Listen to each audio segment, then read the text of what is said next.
एक ऐसी चीज जिसको देख के हम खुश हो जाते हैं, यानी कि वो क्रेडिट का मैसेज। और वो आता कहाँ से है? हमारे इंडियन इकोनॉमी का हार्ट आर बैंक्स, चाहे वो बैंक प्राइवेट हो चाहे वो पब्लिक हो।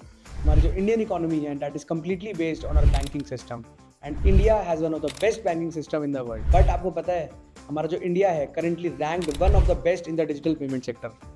But how can you become of the part of this sector? और आज इस रील में हम बात करने जा रहे हैं कि जो हमारा इंडियन इकोनॉमी का हार्ट है, यानी कि जो हमारा बैंकिंग सिस्टम है और फाइनेंशियल सर्विस का सेक्टर है, उसके अंदर हम कैसे इन्वेस्ट कर सकते हैं। इन शॉर्ट हम इसको बोलते हैं BFSI sector, banking and financial services sector. इसके अंदर सिर्फ बैंक्स इंक्लूड नहीं होते।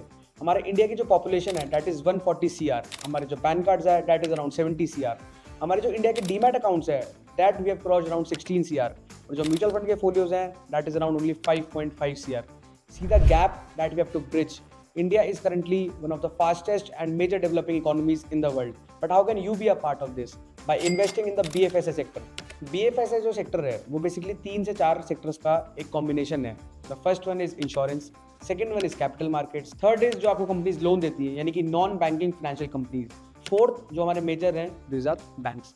हमारे जो इंडिया के दो बड़े एक्सचेंज है, national stock exchange and Bombay stock exchange, उसके अंदर जो मेजर हिस्सा है that is of BFSI sector, और जो है दैट इज अराउंड 38%। तो जो आपकी निवेश की यात्रा है आप उसको शुरू करने से पहले अपना बैंकिंग अकाउंट खोलते हो, so why not invest in India's BFSI sector.